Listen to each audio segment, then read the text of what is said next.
Welcome to the MSDW podcast. I'm Jason Gumpert, editor at msdynamicsworld.com. On this episode, our sponsor, KwikTag by enChoice, will join us to discuss the growing Business Central market, product adoption, and the launch of their new AP solution, SimplyAP. My guests are KwikTag by enChoice Director of Marketing and Channel, Mary Miller, and VP of Product, Mike Fernandes, and we begin by discussing their observations of the changes taking place in the Business Central ecosystem over the last few years.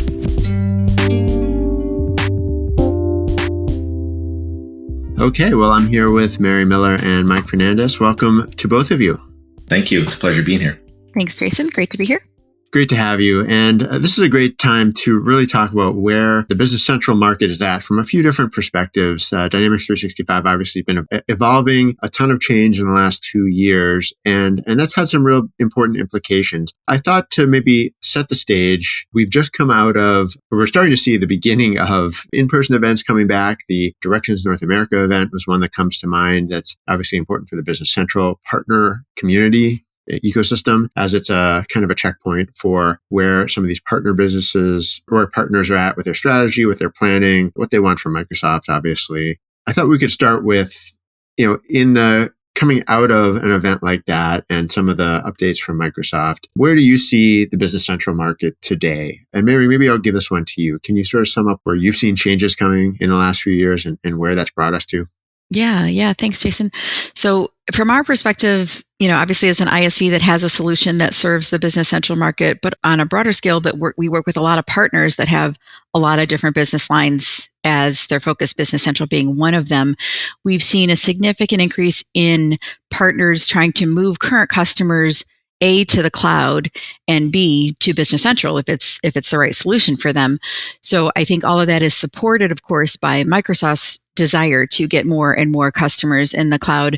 And I think we're seeing it sort of as a natural evolution, because if you're currently on, let's just say GP or NAV or an on-premise kind of legacy system, you may have to ask yourself the question, do I need to move? Am I ready to move? Does it fit with my strategy? If it ain't broke, don't fix it kind of mentality comes into play. So a lot of people are sort of assessing whether or not the cloud is right for them. And what I'm hearing from a lot of partners is it's kind of 50-50. Some people want to stay, but some people are ready to assess their current environment and make a decision about moving, which of course opens the door to Business Central in the cloud or potentially other cloud ERP systems. But what we're seeing with Business Central in particular is it's now at a point of maturity where existing GP and NAV customers may actually be able to take advantage of more full-featured solutions. Business Central has come a long way in the last couple of years.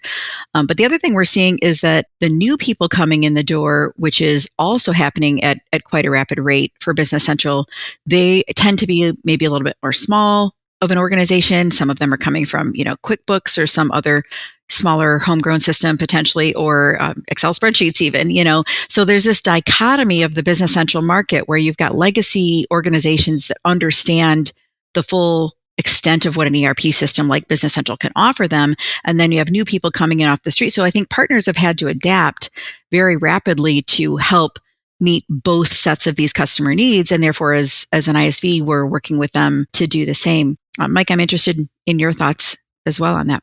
Yeah, thanks, Mary. I think you described it very well. It was, first of all, let me start by saying it was great to see everybody in person too. So that, kind of coming back from those 2 years of these events, it's very nice to just be able to have a cup of coffee and have these conversations with partners. But I agree 100% with what you described. I think more and more customers looking for Business Central, moving to Business Central because the feature set is now there.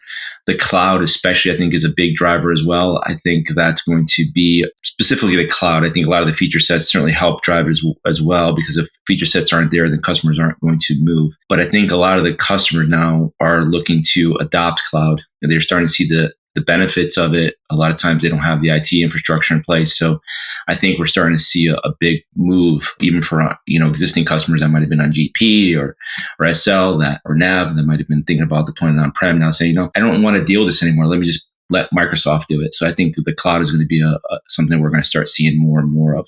If we could dig in maybe a little more directly or closely into some of those topics you talked about, things like the advances in the product, maybe I don't know if you call it stabilization perhaps, or maybe just having a better understanding from your perspective. Can you talk about what the product looks like now to you as a software publisher yourselves?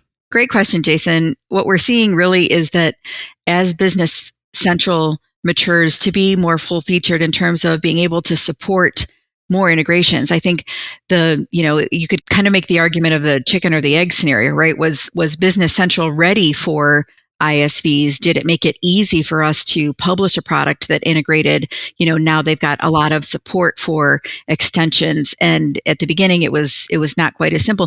And by the way, Microsoft kind of changed the model 2 or 3 times within the first couple of years of Business Central's existence. So I think there was a stability factor that we as ISVs were looking for before we said, okay, it's time for us to put our time and resources and energy into developing something that's going to integrate there. And now I do think that Business Central is more stable. It's adding modules to support more specific industry needs like manufacturing and things like that.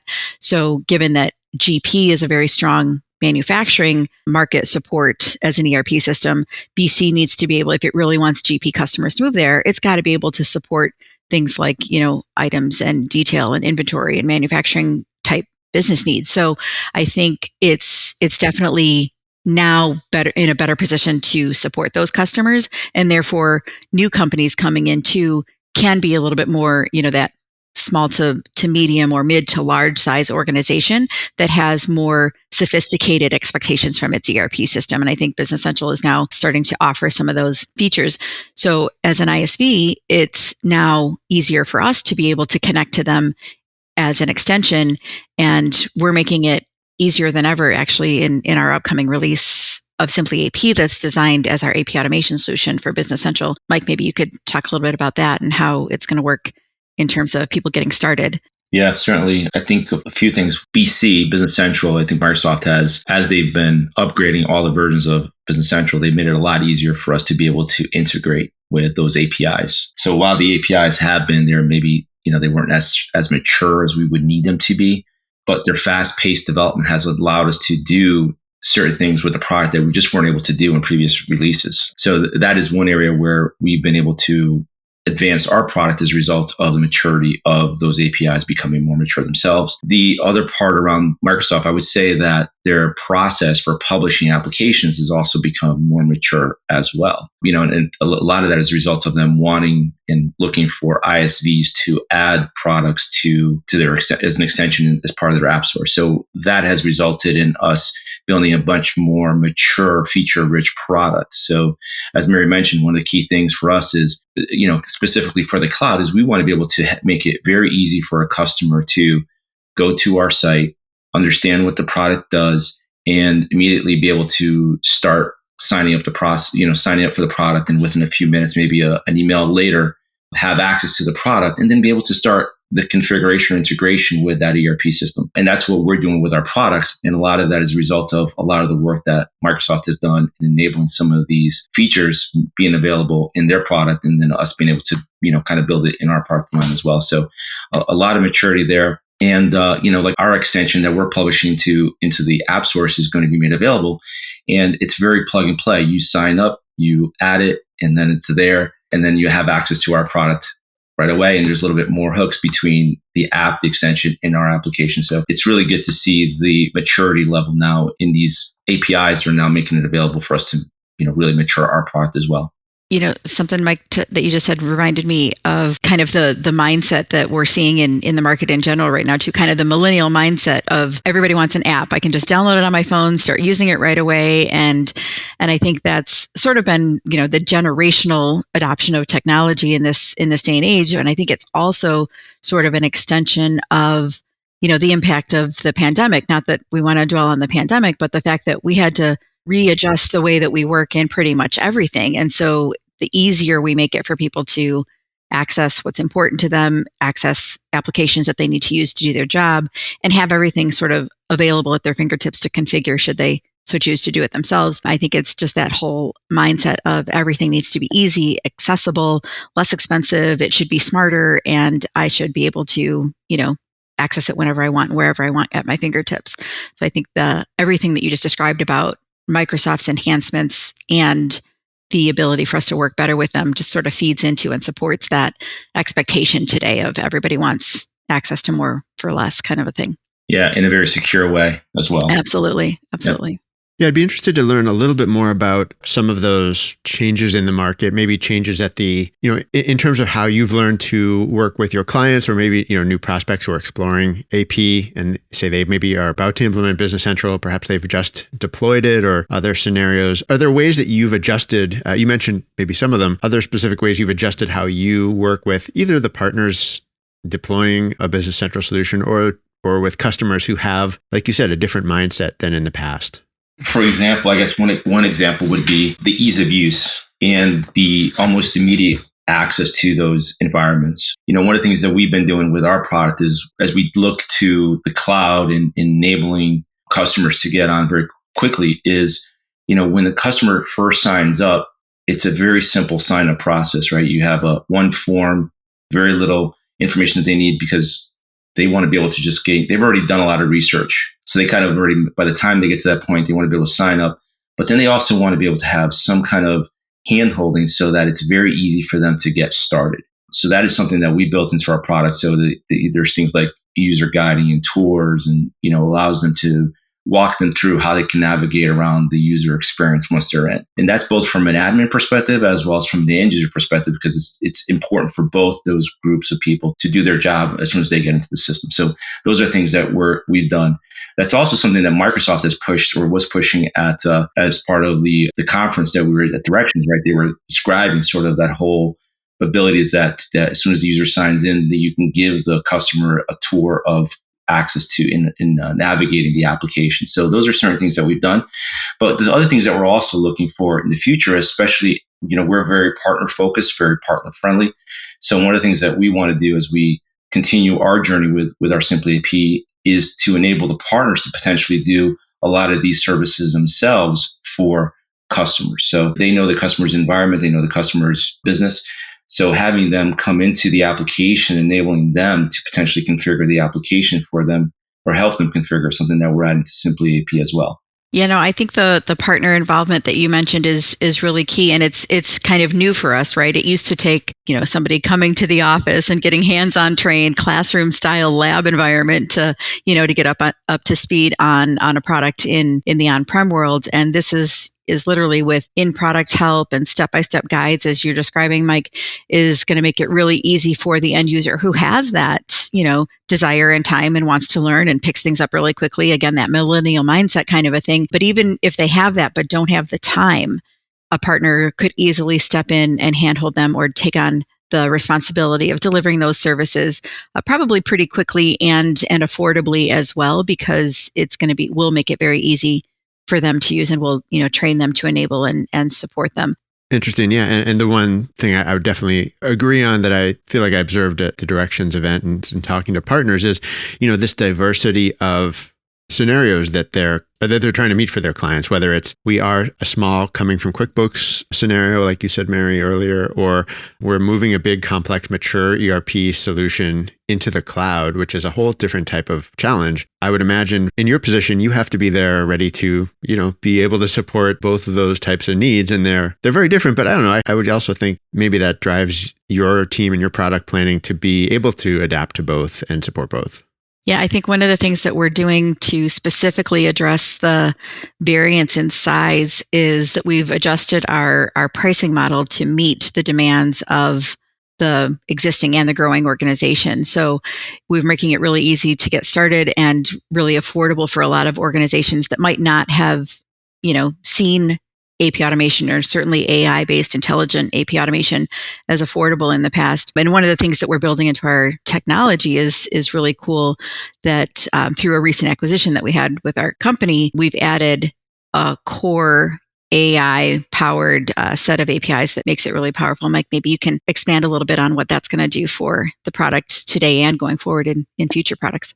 Yeah, thanks, Mary. That's a great enhancement that is going to enable us to really add a lot more intelligence to our products. But more importantly, it's going to transform or help customers do a lot more automation and reduce a lot of data entry that they would have to otherwise do manually. So it's one thing to potentially use OCR inside of a solution like ours when we're doing AP automation, right? You're extracting some data and then it's just presenting it to you. But, that's just OCR data. It's not really adding any kind of intelligence, not learning in terms of how a process was potentially, kind of flowed based on who the vendor was, maybe something around the coding. And the technology that we acquired at the beginning of this year is really going to allow us to transform those business processes. So, instead of defining really defined rules for invoices that get routed to a specific person based on very defined parameters that takes a lot of time to configure as well. One of the things that we're going to be shooting for, and it's not going to be in our initial release, but longer term,